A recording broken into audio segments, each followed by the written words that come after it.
Hey guys, altcoin author. Thanks for checking out my crypto podcast. So let's jump right in. So big news out of Toronto. The Toronto Stock Exchange listed, finally after 3 years, a Bitcoin fund. The fund itself is on the main website. You can see its net asset value, so it's priced just like a traditional fund, like a mutual fund or an index fund. And the thing is that you can own a Bitcoin fund from an exchange. This is huge in the sense that the TSX, the venture group, which is for the smaller companies in Toronto, and then for the traditional Toronto Stock Exchange, these are aimed at retail buyers. So this is focused on people that could just go to the local brokerages in Canada and buy part of the fund. In the past, there's been a lot of excitement about getting listed on the Chicago Mercantile Exchange and the CBOE and all these futures exchanges. Now, futures exchanges attract a different type of investor, more sophisticated, usually kind of better heeled, know the ropes of high frequency, know how to manage tremendously scary but also exciting margin positions. And if you look at that group, it's not even that many people that trade for the futures. They try to make it easier for people. They have binary option exchanges like Nadex that will take the future positions themselves on a wholesale basis. But if you want to do something on the upside or downside, they kind of ladder it. So it's like if it hits a certain amount, you'll get a payout, or if it doesn't, then structure it a few ways to match your risk profile and what you're thinking, what you're trying to do to time the market, which is a pretty difficult thing to do. For it to be listed on the Toronto Stock Exchange is watershed moment for Bitcoin. So it could mean that these people that have heard about Bitcoin, that have thought about it as a long-term investment, have considered dabbling in it. You know, you hear people like Mark Cuban saying put 1% of your assets into it, or, you know, some endowment funds. I think Yale's endowment fund is saying we're going to put 1% into this type of blockchain technology that's getting adopted by large enterprise solution companies like Microsoft and IBM. People that are looking for the long term and have a lot to give are putting aside a certain amount to invest in that should it pop in the way that many people think that it might.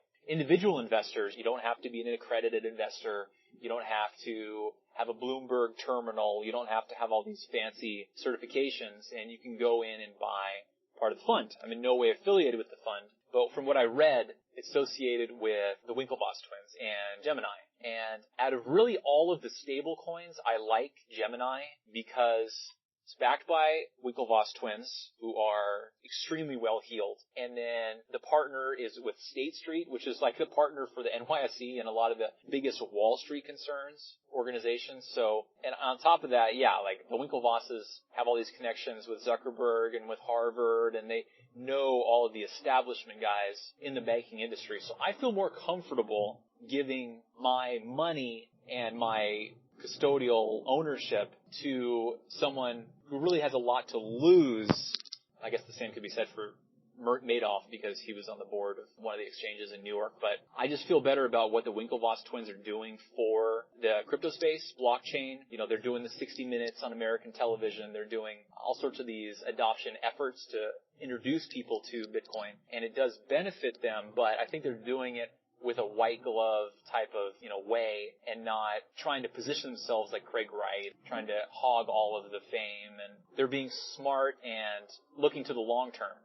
But it was a definite good pitch when they got pitched at Ibiza there and went ahead and got a massive position. So I like that they're affiliated with it. I think that they're the custodial entity that, will hold the Bitcoin so that if you buy it, off the exchange, then it's really being held in Gemini's ownership, which I believe that, Gemini uses the partner State Street. I feel good about them as the custodial interest. I always nervous when it's a small entity or it's just some kind of rogue lawyer or accountant. If you look at Madoff, if you look at some news that came out today about another guy that purports to be Satoshi Nakamoto, using all sorts of crazy, less than credible lawyers from areas where the repercussions for doing unsavory activities aren't necessarily as stringent as in North America and Europe, that you have opportunities for things to go awry. I'm interested to see the adoption that it gets. I looked today, and I think it was 78,000 shares were sold, and they're worth about 11, I guess that would be Canadian dollars. years. Definitely interesting to see what's going on there and how to figure out what to get involved with.